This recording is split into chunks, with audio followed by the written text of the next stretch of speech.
Alright, Archero 2, I know I said I was going to try to stay free to play, but the finger here got a little itchy, and next thing you know, I dropped $150 on every single pack, fund, and even pass. So we're going to go through them today, kind of give you my advice of what you should be buying if you're looking to spend a little bit of money, or if you want to get a little bit crazier and buy some more, we're going to tell you the best things you should buy. Now, if you were to go and just spend once inside the game, the thing I would tell you to buy is the ad-free card. This is so nice to have, and these ads are so annoying we get in the game that this thing just makes it so easy. A click of the button when you hit the play, you just automatically receive the rewards. And given how many things there are that you can watch ads for, this saves you so much time. You're doing yourself a mental favor, and I 100% believe this is worth it. Not to mention, you're going to get 1,200 gems to start off with, and you'll be able to claim 20 free gems every single day for the rest of your life playing this game. The next one I think is good if you plan on playing this game for a while is going to be the lifetime card. This one can be a little pricey at $30, but you're going to start off with getting 3,900 gems off the bat, and every single day that you come into the game and click this, you'll be receiving an extra 800. Now, the longer you wait on this, the more you're missing out because, like I said, this is a lifetime one. It will last forever, and you really can't go wrong if you do plan on spending in the game. The other two things I think are a great buy to start off with is going to be the Adventure Fund and the Sky Tower Fund. The first time you see these, they will both be $10, and the Adventure Fund is going to load you up with a whole bunch of gems. Eventually, as you get past level 10, a stage 2 portion will show up, and that's where you're now going to get gems and wish coins. However, though, you will have to buy it again for $15. And that goes on the same once stage 3 pops up, and this just kind of continues. You have to continually keep on buying those next stages if you want to get those right side rewards. As far as the Tower Fund, this one's going to be more focused around shovels and keys. We have our common keys, obsidian keys,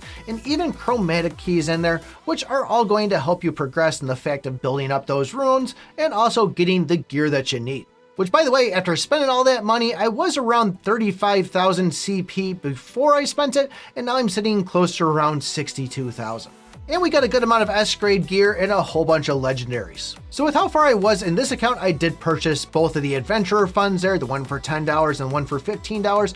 And just alone at this point here, if somebody asked me what's the best things to go and spend money on, these would be the things that I would say. And that's because it really feels like those gave me the biggest bang for my buck. I did also go and buy both of the battle passes, and just know if you are purchasing battle passes, the one on the right, which is the luxury one for $30, if you purchase that, you do not unlock the basic one, which is going to be the middle row. But if you do have the money to throw at the game, I am a fan of this luxury one in the fact that it's pretty much guaranteeing you're unlocking that hero, which if you just went over the hero section, it was going to cost you $30 anyways to go and unlock that.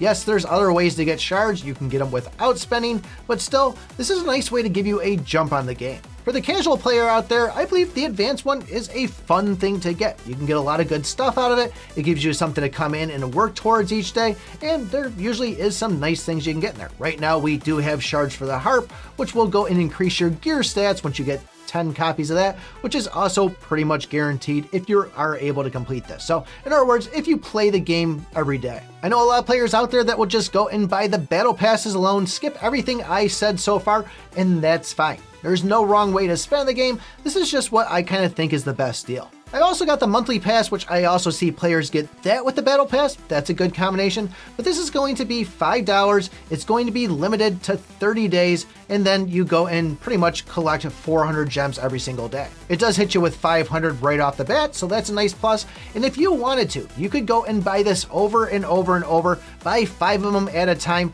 and you would get that initial reward, and then you would just get 400 gems every day for, say, 5 months. And that's going to be the same thing for the other 3 we're about to talk about in a second. So the Hunting Warrior card is not one that I think people need to get, but it does have some pretty nice benefits. You will be getting 500 gems right off the bat, and if you come back every day to click on it, you'll be getting an additional 100 gems. And this also gives an extra 20% to your AFK rewards, which if you go over to your quick hunts and stuff to hit that claim button, those are those rewards. But it's also going to give you max energy plus 20, and you're going to have unlimited quick hunts, meaning you go to bed, you still have some energy, but going over there and clicking on this until you run out of energy is just kind of a nice feeling to know that, hey, I'm not going to bed with a full thing of energy and I'm just wasting it away, because you want to have that kind of every 12 minutes, regain 1, and this is a way to confirm that you're going to be able to do that. I mean, you could go and just grind the game all the way right up to bedtime and give yourself nightmares because you're probably eating cookies and ice cream while you're doing it, but let's just say this is an alternative way that you can avoid that. The Cave Explorer 1 is pretty much going to just make it where you can do the gold cave 2 more times. So if you're hurting for gold, this isn't a bad thing to get.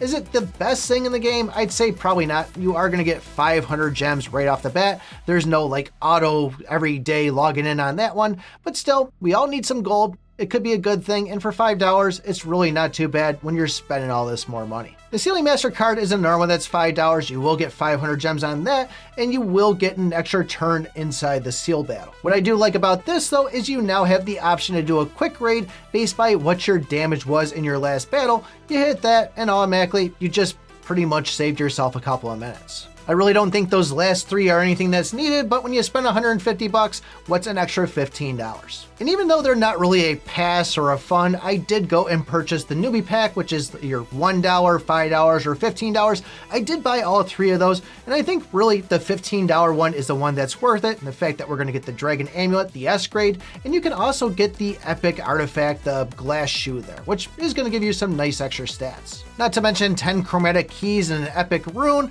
It seems like a pretty good deal, so I couldn't resist and I ended up buying it. Now there is plenty of other things to buy inside the game. Clearly, it's everywhere you look, there's something to purchase, and try to utilize those things that say like 500%, 600%. They may seem like a sales tactic, which they are, but they actually are pretty accurate for what you're gonna get and what your savings really will be. And I'm not so much saying like 500% value, this is 5 times better than everything else. I'm saying the larger number is usually gonna be the better thing to get. I have bought plenty of chapter packs in these games, and they do serve a purpose if you really want a whale. It doesn't take long. I mean, that was 150 in a single day. It will be pretty quick once you start spending, and the big thing to know is once you do and spend a lot, $5, $10 really doesn't seem like it's going to cost that much, but it adds up. Then Capybara Go, we're well over $3,000 for only being a couple months, and it probably won't take me long before I run into the same issue with this. So like I said, lifetime fund, lifetime ad-free, and then both of these funds here for the treasure and for the sky tower. That's what I consider the best if you are planning on spending. But if you don't like those and want to spend it on something else, go for it. Nobody's going to judge you. You spend your money how you want to. This is just my advice based by my experience. If you find yourself struggling on the floor 100 boss of the sky tower, want an easy way to beat him? Take a look at this video right here. Thanks for watching, and remember, I pick my butt.